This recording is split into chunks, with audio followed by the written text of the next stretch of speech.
All right, YouTube, I'm Vince White. I'm an employment attorney, and we are answering publicly posted questions from our YouTube channel, where YouTube users post questions. This question was posted by Kevin Herbs, YouTube user Kevin Herbs, 5 hours ago. The response time is improving a little bit. And it was posted on our video from August 15th of 2022 entitled, I was injured at work, and now they are trying to fire me. And my cat is coming and telling me it's time to give her some attention. I don't know if you can hear her in the background. All right. Okay. All right. So Kevin Herbs asks, I have a question, a simple one. We'll see about that. It is about restaurants. Since they are split between back of house and front of house workers, can discrimination still be claimed if it's only happening to a specific part of the restaurant? Say, like they're only hiring, keeping, retaining, promoting any worker if Hispanic works in back of house position. Okay, so yes. And the simple answer is yes, right? Any work group can have its own discrimination problem. Any individual manager, or even just group of peers in a workplace, can have their own individual discrimination case. And the way that I tell people to think about it, and I've been telling them for years, and it occurs to me that this may not be the best metaphor because I am a wannabe farmer. So I'm going to talk about silos. Not really a farmer. I just play. But that being said, I'm going to talk about silos. So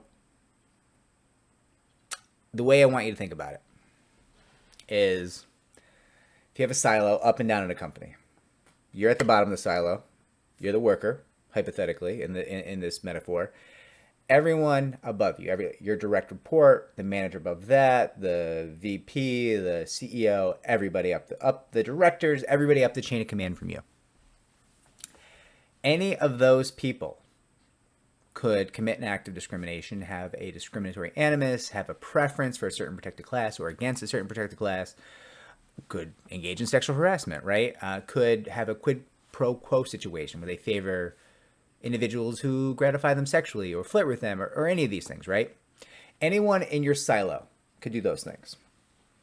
But somebody in the silo 3 doors down, completely different chain of command, is doing something bad, it may not give a rise to a claim for you because it may not impact you. It may never have affected you, right? In the same way, if it's only happening in your silo, which will equate here to the back of the house or the front of the house, yeah, you could absolutely have a discrimination claim in that silo. Now let's do a little bit more. Let's say your silo is wider at the bottom. You've got 3 different people all at the same level, all peers, or in employment law we might call them similarly situated employees, similarly situated comparators, all 3 at the bottom, right? And let's say there's something going on with those 3. Some kind of discrimination, some kind of sexual harassment. Well, that's still in your silo. It's still not affecting the people necessarily 3 doors down. It could, right? If somebody leaves your silo, runs 3 doors down, goes to the other silo and starts messing around there could be claims in both silos, right? Could be. But often what you see is it stays in your silo. And just to be clear, there are many kinds of claims that just blow the silo metaphor out of the water. They're all over the entire company. Like, this is just for like smaller individualized situations. When I say smaller, I don't mean lower value or less important. I mean fewer people involved.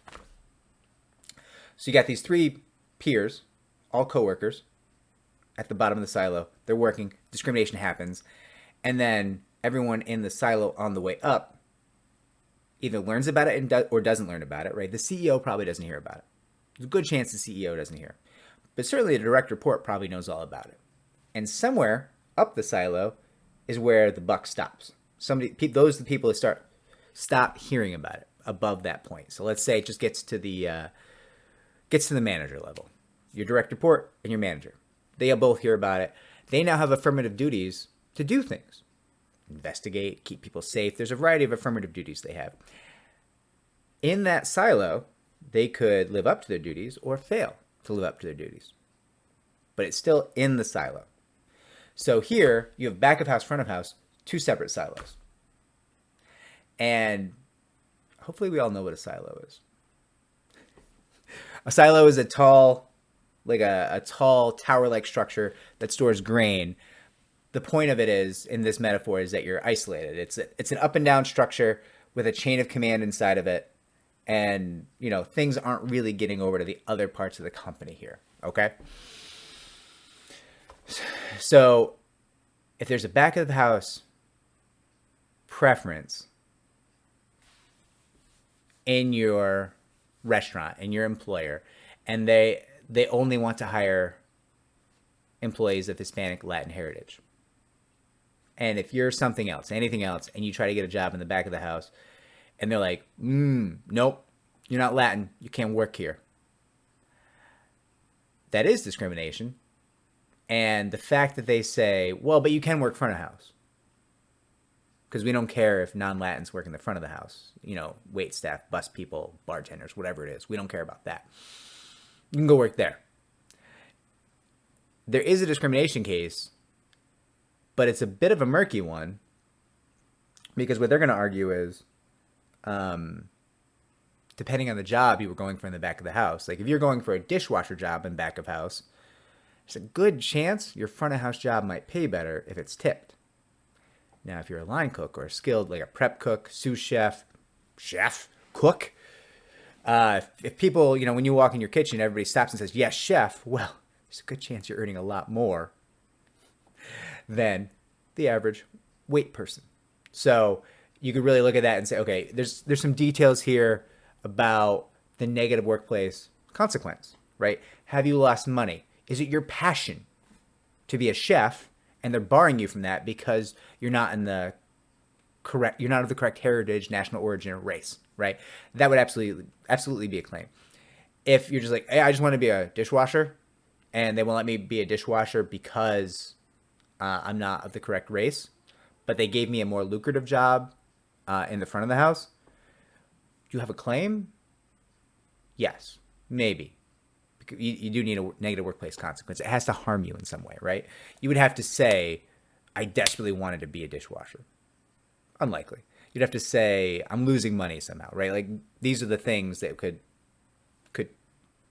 build up, could become a negative workplace consequence, which is something you have to experience to have a discrimination claim. But if you're like, hey, I applied for this dishwasher position and they gave me a much nicer position in the front that pays better and has like, it's less hot. I'm not constantly getting soaked and have caustic chemicals and, you know, like, and I get it. Like, there's definitely people who would enjoy the dishwasher job over the front of the house job, but it's just hard to convey that to a jury. So that does change the dynamics of that case a little bit. And that's a conversation to have on an individualized basis with your attorney. But I think the greater question here is, if you're being barred from back of house because you're not of the right race or national origin, yes, that can absolutely be a claim, even if they're offering you a front of house job instead. There's just a lot of details and complexity to that claim. And I hope my metaphor was useful. You're going to let me know. And I'm going to remake this video. If this video is bad, if I was unclear, let me have it, and I'm going to do better. I'll do it again, and I'll try to do it better. I will check the comments in this video, like I always do, to see if you have follow-up questions, to see if my metaphor stunk, and if it did, I will try to do better. If it was helpful, you owe me. Like and subscribe. You don't owe me. You don't owe me anything, but like and subscribe. It does help me to help more people just like you. Take care.